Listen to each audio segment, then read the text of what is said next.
बेट की देवहूति का प्रसंग सुनाया और कहते हैं राजन, जो बड़ी बिटिया थी नाम था आकुति, इनका विवाह रुचि प्रजापति, रुचि नाम के प्रजापति के साथ हुआ और इन्होंने विवाह करते समय पुत्रिका धर्म का आश्रय लिया कि पहली संतान जो होगी वो हमारी होगी। तो दो युगल जोड़ा हुए, एक बिटिया एक बेटा। मनु ने ले लिया बेटा, वही आगे चल करके यज्ञ भगवान के नाम से जाने गए। बिटिया हुई दक्षिणा, दोनों का विवाह हुआ और इस तरह कोई भी यज्ञ करो बिना दक्षिणा के फलीभूत नहीं होता है। बोल यज्ञ नारायण भगवान की जय। इनकी छोटी बिटिया जो होती महाराज प्रसूति, इनके यहाँ 16 कन्याएं हुई, 13 धर्म को ब्याही गई। एक जो स्वाहा है वो अग्नि को दी गई, 14 हो गई। एक सुधा पितरों को दी गई, 15। और एक तो छोटी बिटिया जिसका नाम देवी सती है वो बाबा शंकर को ब्याही गई। पर दुर्भाग्यवश इनके यहाँ संतान नहीं हो पाई। परीक्षित ने पूछा सरकार संतान क्यों नहीं हुई सती के, तो पूरा राम कथा यहाँ से सुनाना शुरू कर दिया। सुदेव बाबा कहते परीक्षित, जब ब्रह्मा जी ने अपने बेटा दक्ष को कुशल मान करके प्रजापति नियुक्त किया, प्रजापति का मतलब यज्ञों को संचालन कराने वाला, ठीक, जिसकी आज्ञा में यज्ञ संपन्न हुए आपको नाम प्रजापति। बोलो राधे राधे। सारे देवता गण इकट्ठे हुए महाराज, महोत्सव था, प्रजापति को पद की शपथ दिलानी थी। जैसे महाराज दक्ष का आगमन हुआ सब देवता खड़े हो गए, सुस्वागतम महानुभाव, आइए आइए प्रजापति बनने वाले हैं आप। पर 3 देवता नहीं खड़े हुए, ब्रह्मा विष्णु महेश। ध्यान से देखा, वो ब्रह्मा जी तो मेरे ही पिता हैं, कोई बात नहीं, पिता नहीं खड़े हुए, कोई बात नहीं। अब विष्णु भगवान मेरे पिता के पिता हैं, ये लगे बाबा, बाबा भी खड़े हुए तो नहीं खड़े हुए, कोई बात नहीं। लेकिन ये शंकर, ये तो मेरा दामाद लगता है, दामाद पुत्रवत होता है, इसने क्यों मेरा अपमान किया, बस ये बात चुभ गई इसको। अच्छा देखो, अभिमानी का स्वभाव होता है भैया, कौन खड़ा हुआ उसको नहीं देखेगा, पर कौन नहीं खड़ा हुआ उसको पहले देख लिया। हजारों लोग खड़े हैं उनको नहीं देखा, पर 3 लोग नहीं खड़े हुए पहले उन्हीं को देख लिया। ये अभिमान का दर्शन है यहाँ पर। तो सीधे माइक पकड़ा, 1000 बार सुनाने लगा।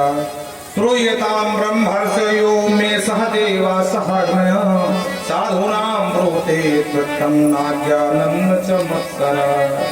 यहाँ कोई भी रस है, ये रक्षित नहीं है। श्रूयतां ब्रह्मर्षयो महेगणः, सुनो सुनो सुनो सभाजनों भाई, किसी भी सभ्य समाज में कोई असभ्य व्यक्ति बुला लिया जाए तो पूरी समाज का महाराज दर्शन खराब कर देता है, पूरे समाज का स्वरूप बिगाड़ देता है। सारे देवता आपस में कानाफूसी करने लगे, भाई यहाँ पर असभ्य कौन बैठ गया करके। दक्ष ने ध्यान से देखा, बोले उधर क्या ताकत हकी कर रहे हो, तुमको दिख नहीं रहा है बंदर की आंख वाला शंकर। और जो कहा बंदर की आंख वाला शंकर, हाँ स्पष्ट कह रहा, मरकट लोग, मरकट हमारे बंदर। किसी ने कहा ओ हो, तो भैया हमारी देव समाज में, सभ्य समाज में असभ्य बाबा शंकर आ बैठे हैं क्या। किसी ने कहा विवाह करते समय नहीं देखा क्या था कि बंदर की आंख वाला है कि कमल की नयन वाला है, बिटिया क्यों ब्याह दी। अरे बोले सुनो भाई, बिटिया मैं नहीं ब्याह रहा था, ब्रह्मा जी की बात मान करके, खुद के पिता की बात मान करके मैंने इस बंदर की आंख वाले को दे दी। इसके सामने तो मेरी बिटिया बिल्कुल अलग है, मृग सावाक्षम, मेरी बिटिया तो बिल्कुल मृग नहीं लगती है, हिरण की आंख वाली। और मारा 1000 गालियां सुनाया। बोलो सुनो, आज के बाद किसी भी यज्ञ में शंकर को भाग नहीं दिया जाएगा। और जो कहा तो नंदीश्वर रोष प्रयास होता है, नंदीश्वर को गुस्सा आया। नंदीश्वर ने कहा ए दक्ष क्या बकबक किए जा रहा है। तो नंदी कुमार को दिखाने लगा दक्ष, बोले मूर्ख तुम मुझे क्या बोल रहा है, तेरे स्वामी कहां तक अवगुण गिनाऊं। शंकर के प्रेतवासेषु घोरेषु भूत प्रेत गणित हैं। अरे तेरा स्वामी शंकर बंदर की आंख वाला, भूत प्रेत के साथ चलने वाला, गरमा गरम मुर्दे की राख का पाउडर लगाने वाला, अस्थि अंग अमंगलम, नलमुंडों की माला पहनने वाला। अरे कहां तक गिनाऊं, क्या करेगा वो। अब नंदीश्वर तो लगा कि नहीं नहीं अब माई मान जाएगा, पर जब ऊट पटांग पड़ने लगा, चिता भस्म गत स्नानम प्रेत अस्थि अंगणम, नंदीश्वर से रहा नहीं गया, बोले दक्ष जब से आया बक बक किए जा रहा, मैं श्राप देता हूं तेरा मुख बकरे का लग जाए। तो महाराज खड़े हो गए, अत्याचार महोदय भृगु जी क्यों है, भृगु जी तुरंत खड़े हो गए, बोले नंदिन ये तूने क्या किया, ससुर दामाद के बीच की खटपट थे, लड़ने देता दोनों को, तू कौन होगा श्राप देने वाला। मैं भी श्राप देता हूं कि शिव के गण सारे पाखंडी हो जाए। हाँ?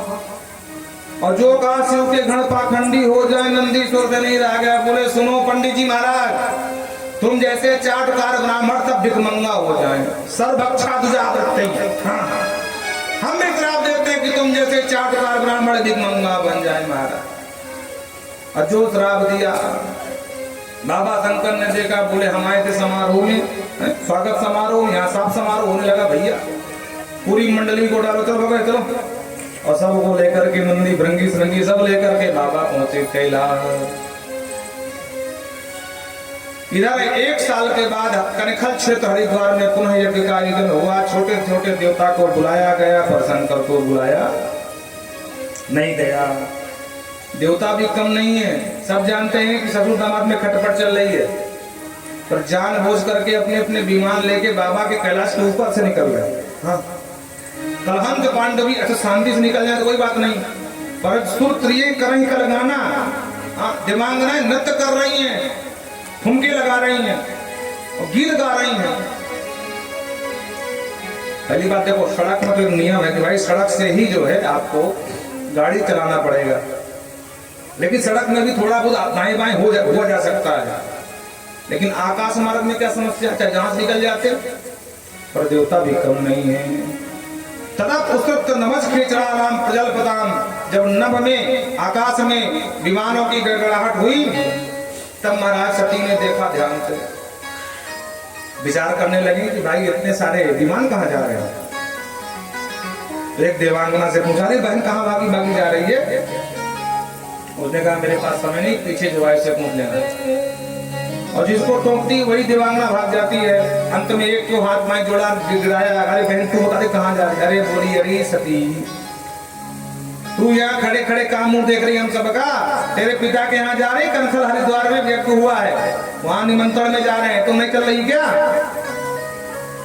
और जो सुना सती ने कि मेरे पिता के यहाँ हरिद्वार में यज्ञ है और मुझे ही पता है, तो बिल्कुल बहुत चक्की रह गई। बात बनाते हुए कहती है, अरे रे बहन, हाँ पिताजी क्या जा रही हो। अरे मुझे याद है, मैं भी याद हूँ, चल चल चल चल। वापस आई, बाबा शिव समाधि में थे, बाबा के चरण दबाने लगे, धीरे से नेत्र खुले, बाबा बम बोले, शिव बोले, देवी ये क्या हो रहा है। अरे बोले महाराज आपकी सेवा कर रही हैं बीच समाधि में। अरे महाराज पत्नी का धर्म है, पति की सेवा करे। बोले सुनो आज कुछ ज्यादा ही सेवा हो रही है। हाँ ये सभी जानते हैं, इनको जब काम बनाना होता ना तो इनकी वाणी सुनो, लगता कि इनसे मीठी वाणी कोई बोलने वाली है, लेकिन जब काम निकल जाए हाँ तो काहे की बला पूरी अबला पूरी बला है। फिर इनकी भाषण सुनो। बाबा शिव समझ गए कुछ बात बनानी, काम निकालना। बाबा शिव ने स्पष्ट कहा, बोलो क्या मन में लेके आई हो, क्या चाहती हो। तब बताया पूरी विस्तार से, प्रजापतेस्ते ससुरस सांप्रतम, प्रजापतेस्ते ससुर सांप्रतम, महोत्सव अयं चतरा राम राम, अयं चतरा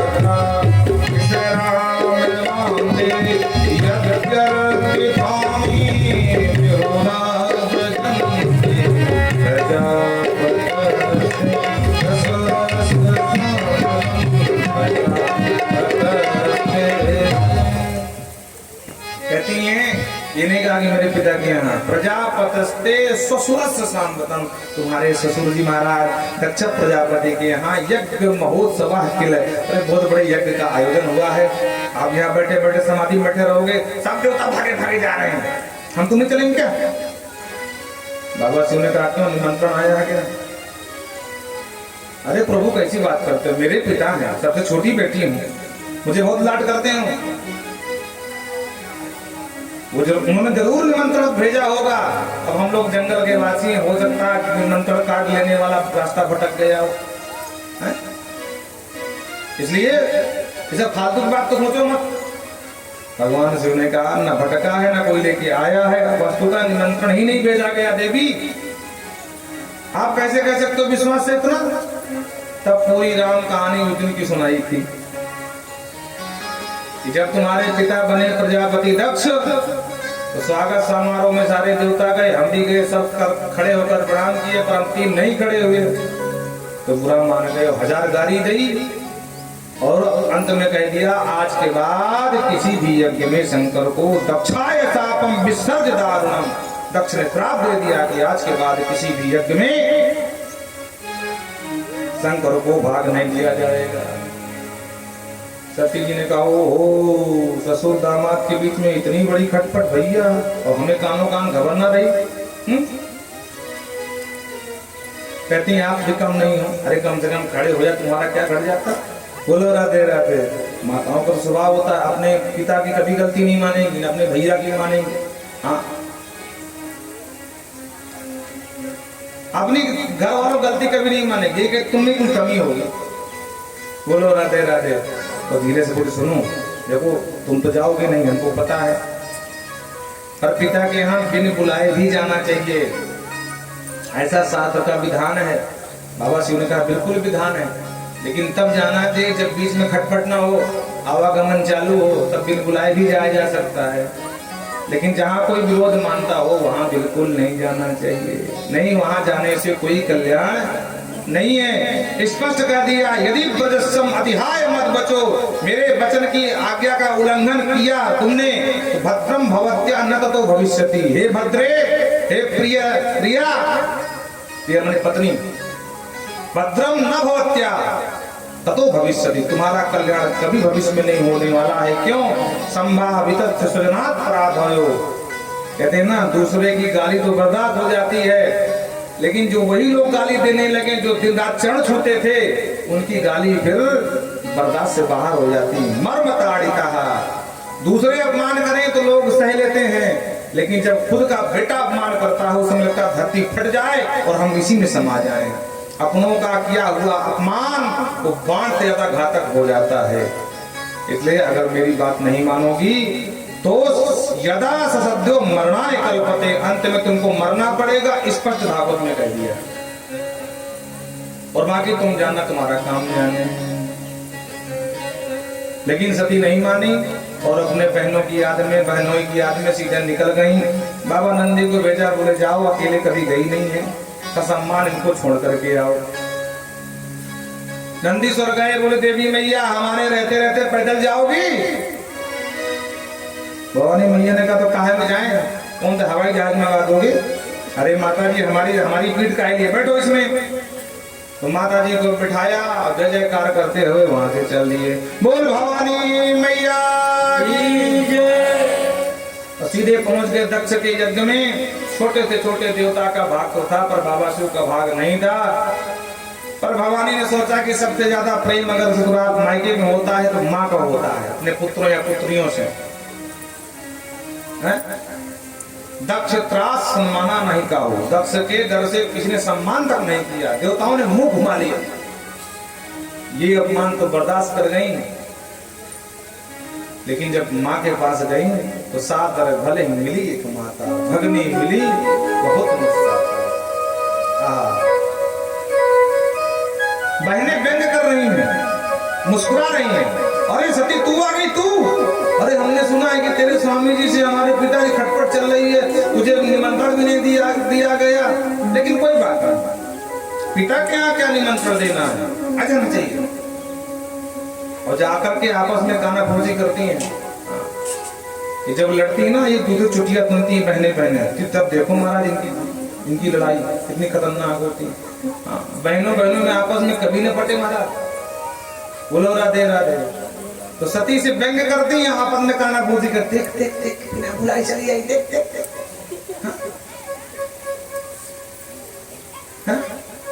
बिना बुलाए आई। और हम लोग पिताजी हमको लिवाने भेजे थे, दूध भेजे थे, गाड़ी रथ भेजे थे, हम तान के आई तो चौड़ी छाती करके। और इसी बाबा माँ को कष्ट था कि 15 बिटिया आई पर 16वीं सती नहीं आई।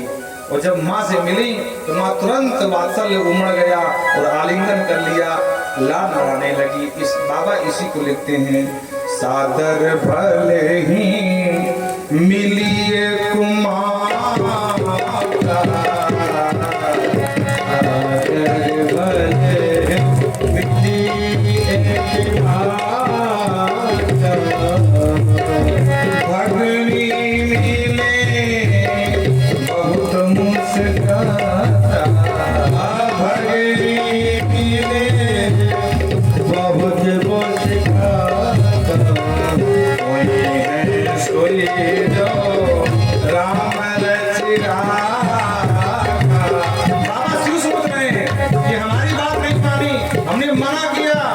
फिर भी चली गई।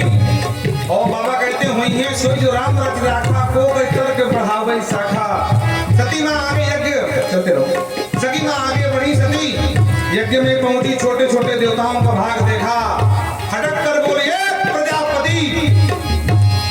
शास्त्र कहते हैं कि अपने स्वामी अपने पति की निंदा नहीं सुननी चाहिए, अपने गुरु और अपने पति का अपमान भी सहन नहीं करना चाहिए।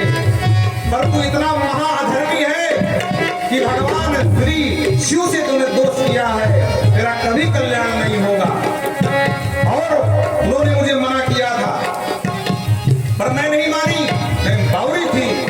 लेकिन जब वापस जाऊंगी उन्होंने वो कहेंगे आओ दक्ष कुमारी जरा बताओ स्वागत कैसा रहा, तो क्या बोलूंगी। इसलिए न कलेवरम धारेति, अब ये कलेवर मैं धारण नहीं करूंगी, क्योंकि इस कलेवर से तुम्हारा संबंध है। लोग मुझे दक्ष कुमारी कहते हैं। और हटक करके जितने देवता बैठे हैं डाका, हे देवताओं, तुम लोगों ने इसके चक्कर में, झूठ के चक्कर में मेरा अपमान किया, आज सारे देवता इसका फल भोगेंगे। और अपने बाबा शिव को मनाने लगी। बाबा शिव को मनाया, सब्जा प्रज्वल समाधि दागना, और उसी कुंड में जाकर के झम्म से कूद गई महाराज, चल करके स्वाहा हो गई। बोल भवानी मैया जो नंदी भृंगी ने देखा कि सती कुंड में कूदी तो महाराज महा उत्पात शुरू हो गया। सारे देवता आपस में लड़ने लगे और शिव सैनिक आपस में भिड़ गए। प्रभु जी ने यज्ञ के यज्ञाचार से तुरंत कृत्या को प्रकट कर लिया और भगवान ने कृत्याओं से मार मार के भगवान सैनिकों को भगाया, शिव सैनिकों को। नारदाम आगा नारद जी भाग करके गए और भगवान शिव से कहा कि जैसे तुम वैसे हम भाई। बोलो जैसे हम वैसे तुम भाई। बोले मतलब, बोले हमारी हुई नहीं तुम्हारी रही नहीं। बोलो राधे राधे, समझ रहे हो। नारद जी कहते हमारी शादी हुई नहीं है, तुम्हारी तो हुई तो थी पर देवी जी रही नहीं। बोले पिता से मिलने ऐसा गई कि पिता ने एक धक्का मारा उसी कुंड में स्वाहा। और जो सुना भगवान शिव ने कि उसी कुंड में स्वाहा, उत्कृष्ट भगवान खड़े हो बाबा शिव उठा करके जटा को खोल दिया, खोल के जटा को पटक दिया और जटा से महाकाली और वीरभद्र उत्पन्न हो गए। और महाकाली मैया की जय, वीरभद्र भगवान की जय। वीरभद्र ने कहा मुझे नाम दो, मुझे काम दो। बोले भो वीरभद्रम थे, तेरा नाम वीरभद्र होगा। नाम पड़ गया वीरभद्र। काम बोले दक्षम से एकदम यही मत घटा नाम, मेरे वीर जाओ और प्रजापति दक्ष का यज्ञ सहित प्रजापति का विध्वंस। महाकाली और महावीर वीरभद्र वहां से चले। हजारों प्रकार के सैनिक बुखार के रूप में, वायु के रूप में उड़ने लगे महाराज। और देखते देखते जाकर के पूरी यज्ञशाला को घेर लिया। उधर से नंदीश्वर आ रहे थे। नंदीश्वर ने देखा कि सब त्रिपुंडधारी हैं। बोले भैया लग तो हमारी पार्टी के रही हैं, और इससे पहले नहीं देखा। वीरभद्र से पूछा भैया किस पार्टी के? बोले शिव सैनिक पार्टी, बाबा शिव की पार्टी के। देख नहीं रहा त्रिपुंड? तो बोले हम भी उसी पार्टी के हैं, पर गए थे मार खा के आए हैं। कृत्याओं ने खूब मारा। बोले चलो हमारे साथ। अपमानित शिव सैनिक साथ में चले वीरभद्र के साथ और जा करके पूरी यज्ञशाला को घेर लिया। कौ को समझ नहीं पाया महाराज, तूफान की तरह उड़ करके घेर लिया। जो देवताओं ने देखा मन में सोचा आओ ले लो यज्ञ में भाग। अब आगे शिव सैनिक पूरे महाराज घेर ली। सारे देवता भागने चाह रहे थे, लेकिन तब तक वीरभद्र ने कहा एक काम करो, कोई देवता भाग ना पाओ, सबको बंदी बनाओ। ये जो देवता भाग लेने आए थे भाग लेके ही भागेंगे, खबरदार बिना भाग ले कोई देवता भागेगा नहीं। महाराज उखाड़ उखाड़ के बल्ली यज्ञ में पटकने लगे, कुंड में उठा करके सब देवताओं जो थे उनको पटकने लगे। अंत में याद आया, दक्ष को भागते हुए वीरभद्र ने पकड़ा और मुंडी को मड़ोड़ करके उसी कुंड में गोविंदाय नमो नमः स्वाहा, बोल शंकर भगवान की जय। सारे देवताओं को खंडित कर दिया, बन के गए पूरे पंडित, काऊ के दांत तोड़ा, काऊ के नाक फोड़ी, काऊ के कान उखाड़ लिया, काऊ का सिर फोड़ दिया, काऊ का हाथ तोड़ दिया, सारे देवता खंडित हो गए महाराज। सब रोते रोते ब्रह्मा जी के पास गए। ब्रह्मा जी देखो भाग लेने गए थे, भाग तो मिला नहीं, अपना ही भाग दे आए। हाँ, काऊ आंख दे आया, काऊ दांत दे आया, काऊ कान दे आया। ब्रह्मा जी बोले जब हम तीन देवता नहीं गए, ब्रह्मा विष्णु नहीं, तुम क्यों गए? बोले सरकार आज खाई सो खाई, पर आज भाग दिलवा दो बस। बोलो राधे राधे। तो ब्रह्मा जी भगवान भोले बाबा के पास पहुंच गए और भोले बाबा को मनाने लगे। तुम प्रतिष्ठम हविष्ठम होता स्वयं तुम ही मंत्र समिर्भ पात्राण तुम सतत चोतम प्रति देवता अग्निहोत्रम स्वभावो में आजम। आप ही करता है, आप ही धरता है, आप ही हविष्य हैं, आप ही यज्ञ हैं, सब कुछ आप ही हैं। बाबा शिव मान गए और बाबा शिव खुश हो गए। देवता कहने लगे अरे शिव भोले भंडारी शरण हम आए तिहारी, शिव भोले भंडारी शरण शिव भोले भंडारी शरण आए तिहारी भोला आए तिहारी, आए तिहारी भोला आए तिहारी, आए तिहारी शंभु आए तिहारी, आए तिहारी शंभु आए तिहारी।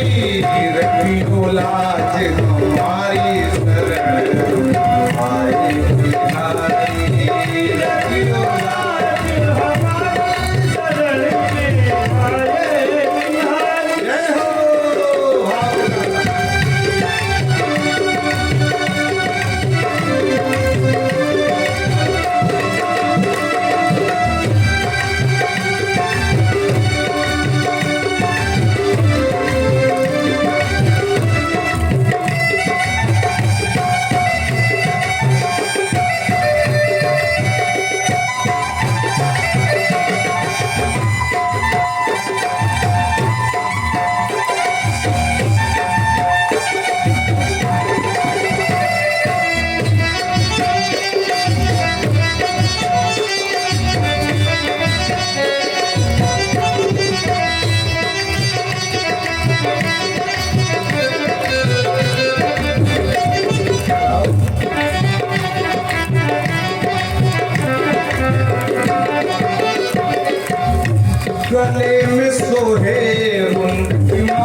जननी विराजे वाम भाग जग जननी विराजे वाम भाग में जननी विराजे वाम भाग में जननी विराजे शंकर डमरुधारे शरण आए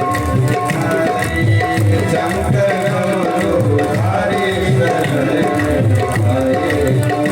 वो शंकर भगवान की भाव के साथ ताली बजाते थे मानी बिल्कुल।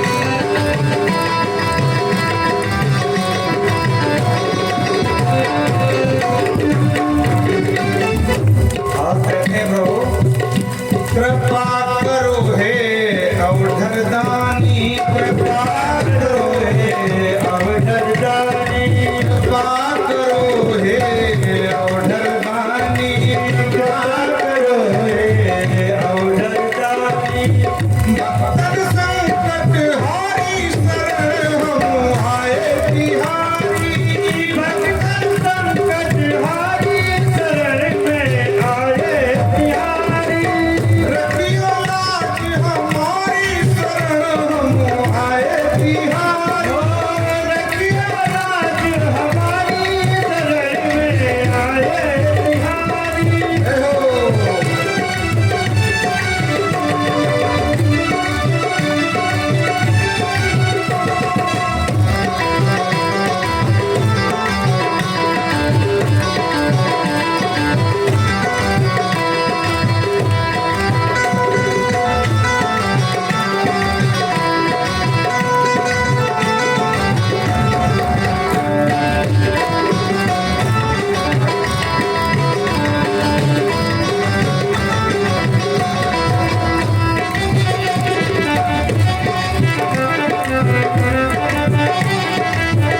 शंकर डमरुधारी शरण आए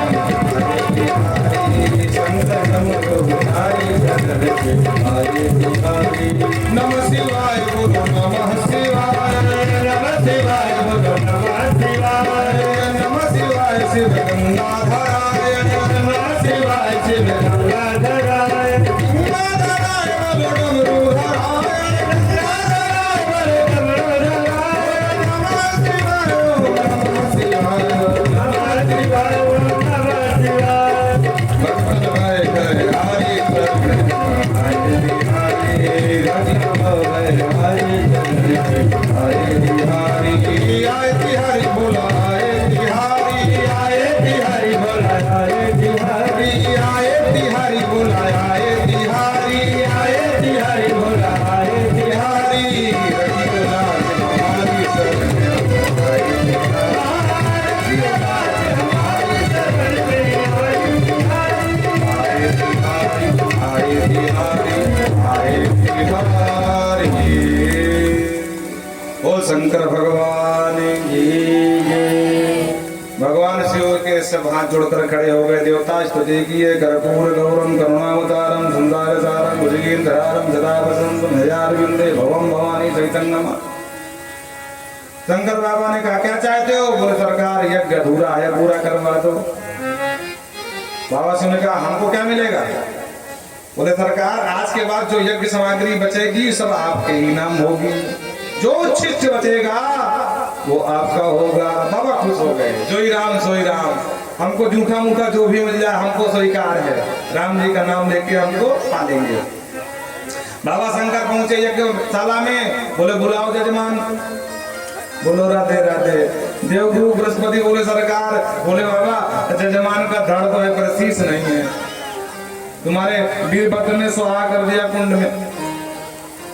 बाबा शंकर ने कहा ठीक है जिसका मिल जाए ले आओ, काट के लगा देंगे, क्या दिक्कत है। हाँ हमारे सनातन में भगवान शंकर पहले सर्जन हैं जिन्होंने काट करके 2 शीश जुड़े हैं। गणेश का शीश काटा तो हाथी का लगा दिया, और दक्ष का काटा तो बकरे का मिल गया, तो बकरे का शीश जोड़ दिया और जीवित कर दिया। और महाराज पूरा मनुष्य मुख बकरे का, और दक्ष स्तुति करने लगा तो म्या म्या म्या म्या बोले महाराज। तो भगवान शंकर को हंसी आ गई। और जो शंकर के भक्त है ना, वो आज भी दक्ष की तरह बोलते हैं, ऐसे बोलते हैं ना। ऐसा करने से बाबा शिव को अपने ससुर जी की याद आ जाती है, तो खुश हो जाते हैं, तो पूरा कृपा बरसा देते हैं। इसलिए शिव के भक्त सब गाल बजाते रहते हैं, ऐसे करके बोलते हैं बम बम भोले, ऐसे बोलते हैं महाराज। हाँ, रारी आकर ढीली हो गई, बोले सरकार आपने बड़ा अनुग्रह किया मेरे ऊपर। भगवान मुस्कुराए, भोले बाबा बोले क्या अनुग्रह किया, तुम्हारा गला कटवा दिया उसमें अनुग्रह किया। बोले हाँ सरकार। कैसे? बोले कभी कभी फोड़ा हो जाता है, और वो फोड़ा कभी कभी इतना घातक हो जाता है कि वो नासूर बनने के उसमें होता है। तो बुद्धिमान डॉक्टर वही है कि जड़ से काट करके बाहर फेंक देता। सरकार मेरा अभिमान घमंड का फोड़ा था जो आपने अपने वीरभद्र के द्वारा कटवा करके बाहर कर दिया, सर्जरी करके दूसरा शीश लगा दिया। मैं आपकी शरण में हूँ। भोले बाबा खूब प्रसन्न हो गए। भोले बाबा के साथ ही भगवान नारायण प्रकट हो गए। भगवान नारायण ने कहा देखो हम तीन देवताओं में कोई भेद नहीं है। शिवस्य हृदयम विष्णु, विष्णु हृदयम शिवा। बाबा शिव मेरे हृदय में निवास करते हैं और मैं बाबा शिव के हृदय में निवास करता हूँ। रामस्य ईश्वरः स रामेश्वरः, राम यस्य ईश्वरः स रामेश्वरः। बोलो राधे राधे। इसलिए कभी भेद मत करना।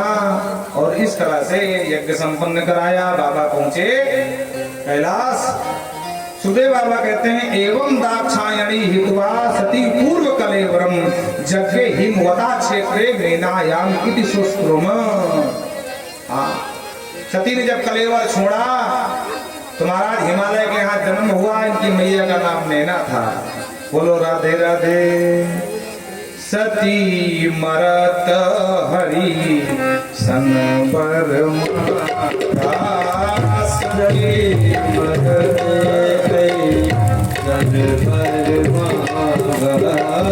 जन्म जन्म शिव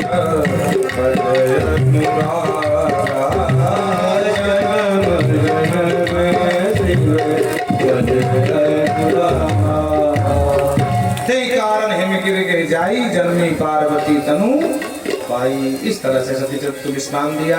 कहते हैं मनु महाराज के दो बेटा हैं और छोटे बेटे का नाम उत्तानपाद। इनके दो रानियां थी, सुरुचि और सुनीति। लेकिन महाराज सुरुचि को ज्यादा प्रेम करते थे क्योंकि सुरुचि छोटी थी, सुंदर थी, और सुनीति बड़ी थी। दोनों के पुत्र हुए। सुरुचि का बेटा उत्तम और सुनीति का बेटा ध्रुव। महाराज की उपेक्षा से एक दिन परेशान होकर के राजमहल को त्याग दिया। बाहर जाकर के कुटी बना करके पर्ण कुटी माँ सुनीति अपने बच्चे के साथ रहने लगी। देख लिया बोलो राधे राधे। तो वहां रहने लगी महाराज। छोटे छोटे बच्चों के साथ ध्रुव खेलते हैं। बच्चे कहते हैं मेरे पिता आज ये लाए, मुझे खिलौना लाए, मुझे मेला दिखाने ले गए। ध्रुव जी पूछते पिता माँ मेरे पिता कौन है? तो माँ बार बार बात को टाल देती है। पर एक दिन ध्रुव ने जिद कर लिया कि आज तुमको बताना पड़ेगा कि मेरे पिता कौन है, और अगर नहीं बताएगी तो मैं भोजन नहीं करूंगा। तो बाल हट के सामने माँ को झुकना पड़ा। और माँ ने बताया बेटा जो यहाँ के महाराज है ना वही आपके पिताश्री हैं। ध्रुव जी को विश्वास ही नहीं हुआ। माँ तो क्या बोल रही, झूठ नहीं बोल रही, हम महाराज के बेटा हैं। बोले हाँ बेटा, और यहाँ कुटी में रह रहे हैं। बस बोले बेटा यही तो दुर्भाग्य है समय का। भगवान जो चाहते वही होता है बेटा। हम जो चाहते हो कभी नहीं होता है, और भगवान जो चाहते वही होता है। माँ एक बार पिताजी से मिला हूं। बोले कोई जरूरत नहीं वहां मिलने जाने। अगर उतने ही प्रेम करते हो तो आवाज में कुटी में मारे मारे घूमते, चुपचाप यहीं रहना। और बच्चों का स्वभाव बिना बताए अपने मित्र मंडली से बता दिया जानते हो मैं किसका बेटा हूँ, यहाँ के जो महाराज है ना हम उनके पुत्र हैं और ज्येष्ठ पुत्र हैं। हाँ, पहले बच्चों ने विश्वास नहीं किया। बच्चों ने कहा भैया अगर तो उसका बेटा है तो कुटी में क्यों रहता है? बोले मैया कोई झगड़ा हमने जाने है। बोले भैया तेरा राजमहल बहुत जोरदार होगा, एक बार दिखा दे। बोले गए तो हम भी नहीं। बोले हमको पता राजमहल का रास्ता। अच्छा चल ध्रुव एक बार चल। बोले मैया डांटे कि अरे मैया से बताना था, चुप पे जाके मिलाएंगे। और बेटा छोटा सा बातों में आ गया मित्रों के, तो महाराज पहुंच गए सीधे। द्वारपालों ने रोक दिया, कौन बेटा तुम? लेकिन एक पुराना द्वारपाल था, वो पहचानता था बेटा ध्रुव को। ओहो अरे महाराज का बेटा जान, बड़े रानी का बेटा है, जाओ बच्चों जाओ। तो पूरी मित्र मंडली के साथ अंदर प्रवेश दिया और जाकर के बताया कि महाराज आपके ज्येष्ठ पुत्र आए हैं। ओह महाराज प्रसन्न हो गए, बुलाओ बुलाओ उसको बुलाओ। अपनी गोद में ले लिया और खूब प्रेम करने लगे। इतने में महाराज सुरुचि आ गई और जो देखा सुरुचि ने सवत के पुत्र को राजा की गोद में, तो महाराज चलकर राख हो गई और दौड़ करके आई, एक थप्पड़ लगाया ध्रुव को, महाराज को ऊपटांग बका और हाथ पकड़ करके गोद से बाहर फेंक दिया, घर के बाहर कर दिया। तपसाराध्य पुरुषम वै तस्वैवां गृहेण मां गर्भे तुम साधयात्मानं यदीक्षसि न पासं। गुरुजी कहती है बेटा ध्रुव तू भले ही राजा का बेटा है तो क्या हुआ, पर गद्दी का अधिकारी नहीं बन सकता सिंहासन का। गर्भे त्वां साधयानम, या तो तू मेरे गर्भ की साधना कर, भगवान का जप कर, वो जब प्रकट हो जाए तो उनसे यही कहना हे प्रभु ये शरीर छूट जाए और सुरुचि मैया के गर्भ से मेरा जन्म हो जाए। यदि इच्छा से पासनम, अगर नभ के आसन में बैठने की इच्छा है तो। अपने मित्रों के सामने ऐसा अपमान देख करके महाराज गुरु जी को बहुत बुरा लगा, फूट फूट कर रोने लगे। मित्रों के साथ चले आए रोते रोते। इधर माँ ढूंढ रही थी ध्रुव को, ये कहाँ चला गया, खोज रही थी और खोजते खोजते देखा कि सारे मित्र उदास, गुरु जी रो रहे हैं। मित्र समझा रहे हैं, आंसू पहुंच रहे हैं, पर गुरु जी और रो रहे हैं। माँ के तो मतलब एकदम हालत खराब हो गई। बेटा क्या हुआ, बेटा कहीं गिर गया, कहीं चोट लग गई, क्या हुआ? ध्रुव कुछ नहीं बोल पा रहे हैं। साथ वाले बच्चों से पूछा क्या हुआ बेटा तुम बताओ। बोले माता जी इसने बताया कि हम राजा के बेटा हैं, तो हम ही लोग जिद कर गए और हम महाराज से मिलने गए थे। तो महाराज तो बड़े प्रेम से मिले, लेकिन जो महारानी है नई वाली, उन्होंने ध्रुव को मारा भी है, डांटा भी है और भगा दिया। सुनकर माँ को तो अच्छा नहीं लगा, गोद में उल्टा बोल रही है बेटा तू बहुत मूर्ख है, तुझे मैंने मना किया था, क्यों गया वहां? और अगर गया है तो कोई बात नहीं, माँ ही तो मार दिया तो मार दिया, इतना तो क्यों हो रहा है? गुरु जी कहते हैं माँ मुझे मारने का कोई कष्ट नहीं है। क्या कष्ट है? बोली मातु सपत न्यास दुरक्त विद्धि, दुरक्त देखो यहाँ है ना, दुरक्त माने गाली, मुझे गाली का कोई दिक्कत नहीं है। उन्होंने गाली दिया, मारा, कोई समस्या नहीं है। स्वसंरुषा दंड तो मुझे तकलीफ इस बात का है कि दुर्भगायाम, उसने कहा कि तू दुर्भगा का बेटा है, तेरी माँ दुर्भाग्यशाली है, भाग्यशाली नहीं है, अभागिन का पुत्र है तू। मुझे अपने अपमान की नहीं पड़ी माँ, तेरा अपमान मुझे लग गया और आज ऐसे में जल गया हूँ जैसे कोई भी सले नाक को डंडा मार दे, रुष्दंड हतो यथा ही नाक फुटकारे मारता है, उसी प्रकार आज मेरा हृदय फटा गया है। ये शब्द जैसे सुना माँ ने तो माँ कहती है दवा बिना दावल नेव, माँ का हृदय ऐसे ही जल गया जैसे हरे भरे जंगल में आग लग जाती, पूरा जंगल राख हो जाता है। आज ये शब्द जब सुना अभाग्नि का बेटा कहा है मेरी सवत ने, तो आज पूरा हृदय जल गया। पर अपने आप को संभालती है कि बेटा अभी दुखी है और मैं दुखी हो जाऊं तो और दुखी हो जाएगा। तो कहती है बेटा उसने कुछ गलत नहीं कहा, अनुमोदन कर रही है। अगर उसने कहा है कि तू अभाग्नि का बेटा है, उसने क्या बुराई है? मैं कौन सी सौभाग्यशाली हूँ भाई? अगर मैं सौभाग्यवती होती, सौभाग्यशाली होती तो राजमहल में राज करती, कि कुटी बना के थोड़ी ना रहती। बेटा उसने कोई गलत नहीं किया। रोना बंद कर बेटा, तू बार बार पूछता रहा कि मेरे पिता कौन है, मेरे पिता कौन है। मैं पिता का ठीक से परिचय नहीं करा पाई, पर धन्य है मेरी बहन सुरुचि जिसने परम पिता का पता बता दिया। उसने कहा है ना गर्भे त्वां साधयानम, गर्भ की साधना कर, तो बेटा गर्भ की नहीं, उसकी साधना कर जिसको पाने के बाद दुनिया का सारे सिंहासन छोटे पड़ जाते हैं। बोलो राधे राधे। एक बार कृपा हो। माँ कौन है? बोले आदि नारायण है। माँ कहाँ रहते हैं? बोले हरि व्यापक सर्वत्र समान। माँ दिखते नहीं है। बोले दुनिया की हर चीज दिखती नहीं है बेटा। दाल में नमक होता दिखता है क्या? वायु होती दिखती है क्या? वो तो जब हाथ में स्पर्श होती है त्वचा का तब मालूम पड़ता कि वायु। जब पत्ते हिलते मालूम पड़ता कि हाँ हवा चल रही है। पुष्प में सुगंध होती है, दिखती है क्या? नहीं दिखती है। लकड़ी के अंग प्रत्यंग में आग होती है, दिखती है क्या? घर्षण के बाद जब जलती है तब दिखती है, ऐसे नहीं दिखती है। उसी प्रकार वो ईशावास्मिदं सर्वम खलविदं ब्रह्म, वो अणु अणु में कण कण में व्याप्त है। अपनी साधना को पुष्ट कर और उसको प्रकट कर ले। जिस दिन वो प्रकट हो जाएंगे दुनिया में कुछ भी अप्राप्त नहीं रह जाएगा, सब कुछ प्राप्त हो जाएगा। ये सिंहासन क्या चीज है? माँ की बात पर विश्वास करके रात 12 बजे बिना माँ को बताए जंगल से निकल गए। रास्ते में जंगल की खाक छान रहे हैं। वो भटकते भटकते प्रातः काल हो गया। देख रहे हैं कोई स्थान मिल जाए जहां तपस्या कर सकूं महाराज, पर कोई स्थान नहीं मिला। जंगल ही जंगल है। आहा, नारद जी ने देख लिया। नारद जी सामने आ गए और पूछ लिया, अहो तेजा क्षत्रियाणाम, बेटा तुम कौन हो? देखने में तो लग रहा कोई क्षत्रिय वाला हो। तुम्हारा ललाट, तुम्हारा मस्तक बता रहा है कि तुम क्षत्रिय कुमार हो। कौन हो तुम?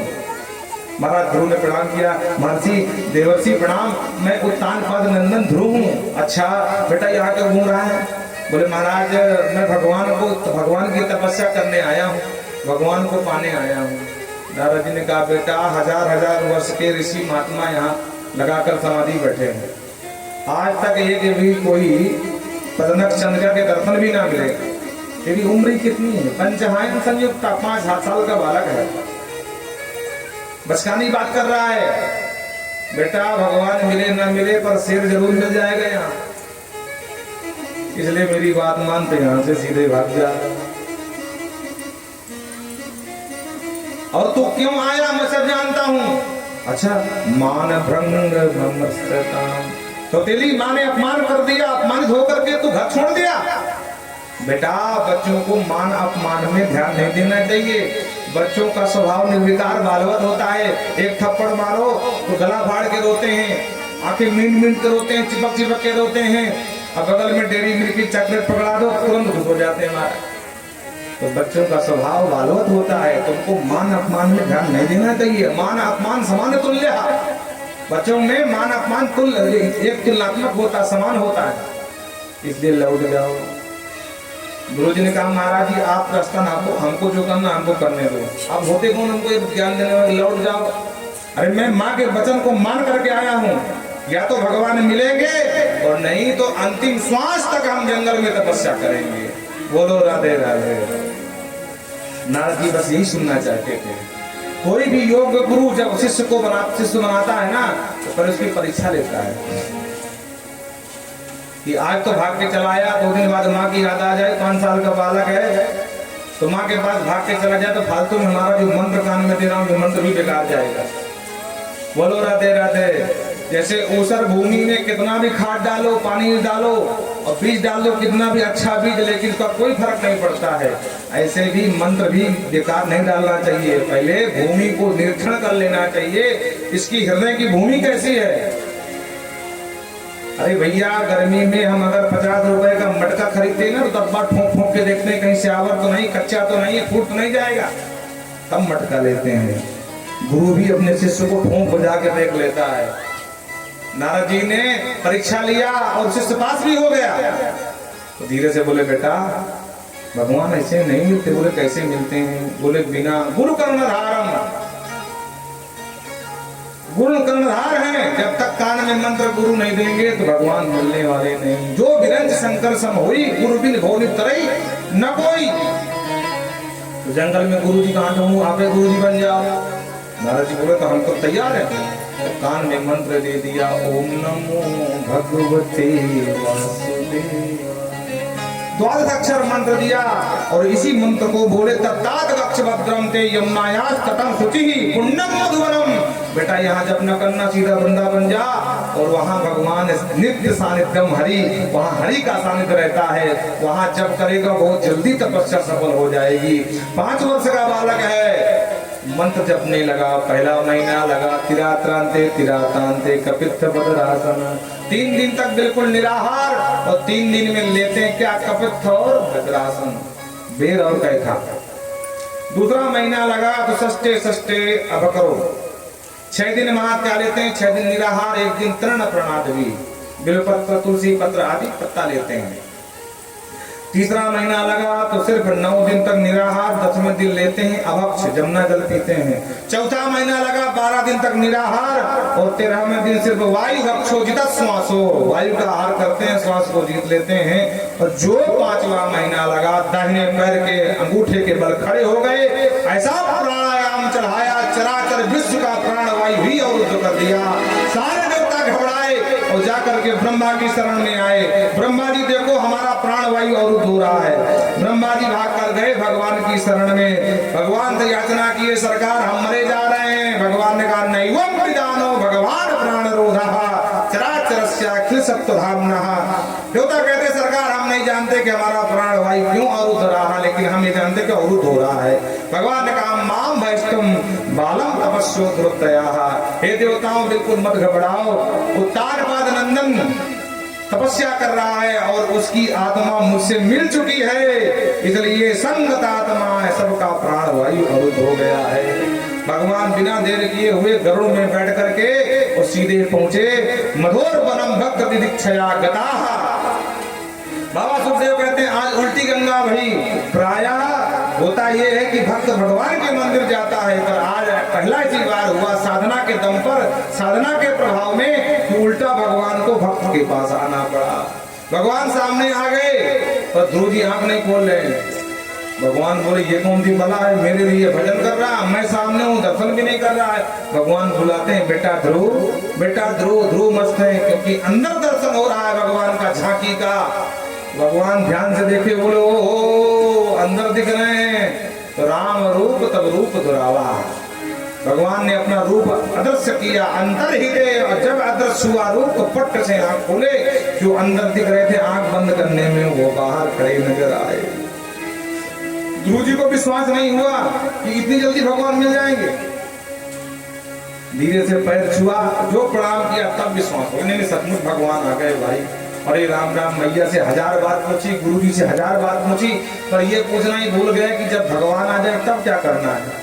तो बार बार प्रणाम करते हैं और हाथ जोड़ के खड़े हो जाते हैं, बोल कुछ पाते नहीं है, क्योंकि 5 साल का बालक है, पढ़ा लिखा कुछ है नहीं है, पाठशाला का मुंह नहीं देखा, धर्म संकट खड़ा है सामने गुरु जी के। भगवान समझ गए, तुरंत 5 जन्म शंख और बालक के कपोल से छुआ दिया, सारा वेद वेदांत ही कंठ हो गया, क्योंकि भगवान की कृपा ही ऐसी है। मूकं करोति वाचालं पंगुं लंघयते गिरिं यद् कृपा तदहं वन्दे परमानंद माधवम्। अरे भगवान की कृपा तो मुंह को बाचाल बना देती भाई, लंगड़ा पर्वतारोही हो जाता, पर्वत लंघ जाता है, लंगड़ा, पर यद कृपा तदहं वंदे, सारा वेद वेदांत याद आ गया। और महाराज 12 अक्षर मंत्र दिया तो 12 श्लोक से ही स्तुति गाई, और ऐसी दिव्य स्तुति गाई कि सारा वेदांत भर दिया। कहते हैं योऽन्तः प्रविश्य मम वाच इमां प्रसुप्तां संजीवयत्यखिल शक्तिधर सुराम्ना अन्यास्ते हस्त चरण श्रवण तुदादि प्राणान् नमो भगवते पुरुषाय तुभ्यं, प्राणान् नमो भगवते पुरुषाय तुभ्यं। हे प्रभु जब आप आए तो मेरी वाणी सोई हुई थी, योऽन्तः प्रविश्य, आपने ही कृपा करके मेरे अंदर प्रवेश कर दिया, मेरी वाणी को संजीवनी प्राप्त कर दिया। जो सोई हुई वाणी सुषुप्त अवस्था में थी जागृत कर दिया, क्योंकि समस्त शक्ति के आप ही तो धाम है। पैर में चलने की शक्ति आपकी दी हुई है, पैर तो रहेंगे पर शक्ति चली जाती है, कान तो है पर सुनना बंद हो जाता है, आंख तो है पर दिखना बंद हो जाता है। अतः सर्वशक्तिमान परमात्मा के चरणों में मुझ ध्रुव का प्रणाम स्वीकार हो। भगवान खुश हो गए, पुत्र परमान क्या चाहिए तुझे? ध्रुव जी ने कहा देखो आया था मांगने पर आपको देख के मांगना ही भूल गया, बोलो राधे राधे, अब मुझे कुछ नहीं चाहिए। भगवान बोले ना ऐसा नहीं हो सकता है, आपने मन में संकल्प किया है कि सिंहासन पर बैठूंगा तो जाओ 36,000 वर्ष तक सिंहासन पर राज्य करो, बाद में आना मेरे नित्य तारामंडल में ध्रुव बन करके दीप्यमान प्रकाशित होकर के जगमगाते रहना। बोलो राधे राधे। वापस आए तो कहते हैं जा पर कृपा राम कई हुई, ता पर कृपा करे सब कोई, यह सब प्रसन्नो भगवान गुणवत्रादि हरि, तस्मै नमन्ति भूतानि निम्नवाद इव स्वयं। जिसके ऊपर हरि प्रसन्न हो जाते हैं पूरा विश्व उसके चरणों में नतमस्तक हो जाता है। वही मैया ने स्वागत किया, उसी बाप ने उसी सिंहासन पर बिठा दिया। पिताजी तो संन्यास ले लिए उत्तानपाद, माँ घर में रही। पर एक दिन इसका जो सौतेला भाई उत्तम था शिकार खेलने गया, किसी यक्ष से जाकर के लड़ बैठा, यक्ष ने मार दिया। पता लगा ध्रुव को तो चढ़ाई कर दिया पूरी यक्षपुरी में, और एक यक्ष के बदले में, एक भाई की हत्या के बदले में लाखों यक्षों की गर्दन उड़ा डाली। तब इनके बाबा जी प्रकट हो गए। हम आपसे पूछना चाहते हैं इनके बाबा जी कौन है? आप लोग ने बताओ, जो जानते हो इनसे पूछेंगे मैयाओं से। ध्रुव जी के बाबा जी कौन है? ध्रुव जी के बाबा जी हैं मनु महाराज। मनु के बेटा तो है उत्तानपाद, उत्तानपाद के बेटा ध्रुव। तो मनु महाराज प्रकट हो गए। नायम मार्गो ही साधु नाम हृदय के साधुवती नाम। बेटा ध्रुव गलत बात, ये सज्जनों का मार्ग नहीं है जो तुम कर रहे हो। अरे तुम्हारे भाई को किसी एक यक्ष ने मारा और तुमने बदले में लाखों यक्षों की गर्दन उड़ा डाली, ये मानवता नहीं है। तब जाकर के होश आया कि हाँ हम गलत कर रहे हैं। तब युद्ध विराम की घोषणा करी। बाबा जी गलती तो हो गई, अब मैं क्या करूं? बोले सुनो, पश्चाताप की आग से बड़ी कोई आग नहीं होती है, तुमको प्रायश्चित करना चाहिए। कैसे करूं? बोले चलो यक्षों के राजा है महाराज कुबेर, उनसे माफी मांगो। तो नाती को पकड़ करके सीधे पहुंचे कुबेर के पास दरबार में। महाराज कुबेर, ये तुम्हारा अपराधी तुम्हारे शरण में, जो मनाए मार डालो, चाहे जो करो। कुबेर प्रसन्न हो गए। बोले सुनो मनु, बात तो यह है कि हम बहुत नाराज तुम्हारे नाती से, हाँ हम पलटवार करते, लेकिन आप मेरे ही शरण में ला करके अब मेरा क्रोध बह गया। बड़े का धर्म यही है, अगर बच्चा गलत करे तो उस बच्चे की तरफदारी मत करो, 2 थप्पड़ तुम भी लगा दो। उससे क्या होगा? सामने वाले को साथना मिले। नहीं भाई मेरी बात तो सुना, तुम बच्चे को ही डांटा अपने। और आजकल उल्टा है, अरे मुझे पता है मेरा बेटा कैसा है, जरा अपने बेटे का देख जाके तू निकल यहाँ से। लोग ऐसा बोलते हैं। हाँ तो स्थिति ये हो गई कि कोई बेटा गलत भी करा तो कोई डांटता भी नहीं है। भैया जो माने सो कर, तेरी मैया को तो मानना नहीं है, बाप को मानना, तुम काहे रोके तुमको। और इस तरह वापस आए।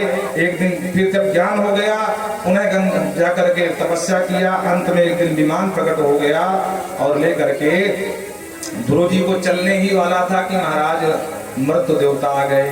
बोले सरकार गजब मत करो, हम मृत्यु देवता हैं, यहाँ से जो जाता है हमसे मिल के जाता है, बिना मिले कैसे जाओगे? बोले डराओ, नीचे झुको। और मृत्यु के सर पर पैर रख करके विमान में चढ़े। मृत्योर मोधिम पदम दत्वा आरोहा भूतम ग्रहम। ये है तपस्या का फल। जैसे ही चले तो माँ की याद आ गई। बोले अरे राम राम, जल्दबाजी में मुक्ति के समय भाग गया अकेले, मैया को छोड़ाया।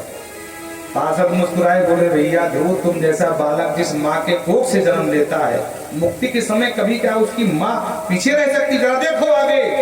जो आगे देखा दर्शया माँ सुतर देवी पुरो याने गच्छति। ध्रुव जी के आगे आगे माँ का भी मान जा रहा था। ध्रुव जी ने देखा तो महाराज प्रसन्न हो गए और भगवान को साधुवाद करते हुए यहाँ से विदा ले लिए। ध्रुव सगलानी जप्यो हरि नामु, पायो अचल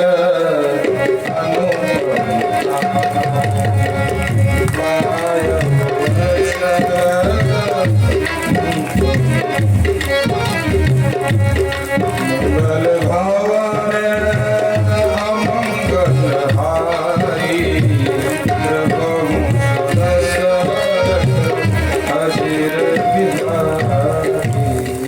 इस तरह से ध्रुव को विश्राम। कल 5:30 बज गया, समय से हम देखो बनने कर दिया, लेकिन आप लोग जो है समय से नहीं आते।